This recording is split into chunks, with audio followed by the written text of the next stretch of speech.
দ্বিতীয় বিয়ে করলে মানুষ লুচ্চা বলে, নাউজুবিল্লাহ। ইসলামের বিরুদ্ধে যায়, ইমানের বিরুদ্ধে যায়, মানবাধিকার কার্যালয়ের নামে সমকামিতাকে প্রমোট করে, আমরা তাদের বিরুদ্ধে দাঁড়াতে ন্যূনতম সময় ব্যয় করব। আপনাদেরকে শোনা যায় আজকে দ্বিতীয় বিয়ের ব্যাপারে আমাদের এলার্জি আছে।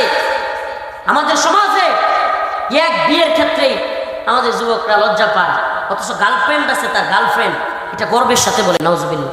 হারাম কাজটাকে গর্বের সাথে বলে, অথচ যেটা বৈধ পন্থায় সেটা লজ্জা। দ্বিতীয় বিয়ে করলে মানুষ লুচ্চা বলে, নাউজুবিল্লাহ। হে মিয়া, দ্বিতীয় বিয়ে যাই করছে তারে লুচ্চা কোন? আমি বলি আপনি আরো বড় লুচ্চা। এই সমাজে কি পরিমাণে পরকীয়া হচ্ছে আপনি জানেনই না। একজনের বউ আর একজনের সাথে বাইরে যাচ্ছে, অহরহ পরকীয়া হচ্ছে, এখানে সমস্যা নাই। একসাথে চাকরি করে, স্বামীর সময় দেয় না, ইটিস পিটিস চলতেছে চাকরিজীবীর সাথে, কলিং এর সাথে, ডাক্তার ডাক্তারনির সাথে, মাস্টার মাস্টারনির সাথে চলতেছে, এটার কোনো সমস্যা নাই। আপনাদেরকে জানাই দেই, আল্লাহ তাআলার এমন কোন নবী নাই যে দুই বিয়ে বা একাধিক বিয়ে করেন। সুবহানাল্লাহ।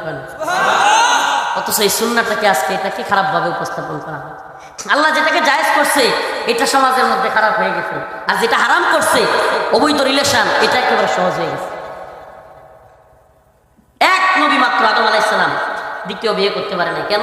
কারণ সত্যতার সন্তান হাওয়া আলাইহিস সালাম ছাড়া বাকি সব কি সন্তানদের বিয়ে করা জায়েজ, এই জন্য উনি পায় নাই, বিয়ে করতে পারে না। আরেকজনের নাম ঈসা আলাইহিস সালাম। ঈসা আলাইহিস সালাম উনি তো বিয়ে টিয়ে করেন নাই, আল্লাহ তাআলা উঠায় নিছে। এছাড়া আপনি একজন নবী দেখান যে দ্বিতীয় বিয়ে করেন। সুবহানাল্লাহ, সুবহানাল্লাহ। অথচ এই দ্বিতীয় বিয়ের সুন্নাহটাকে এখন খারাপভাবে উপস্থাপনা করে, কত খারাপভাবে দেখি।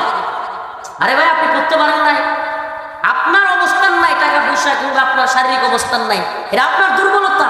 কোনো ব্যক্তি যদি পারে দুইজনকে সুন্দরভাবে নিয়ে চলতে, তাহলে সে একাধিক বিয়ে করবে, এটা সুন্নাহ। সুবহানাল্লাহ, এটা সুন্নাহ।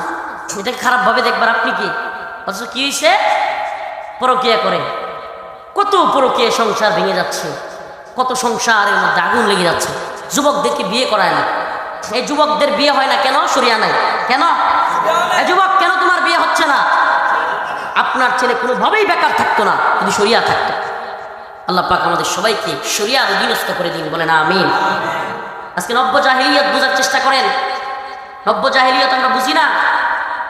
ইসলামী শরিয়াত থাকলে জাহিলিয়াত থাকতো না।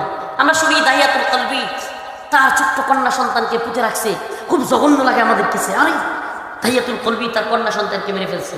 অথচ এই নব্য জাহিলিয়াতের যুগে আরো জঘন্য, সন্তানের ব্রণ আসছে, ছেলে নামে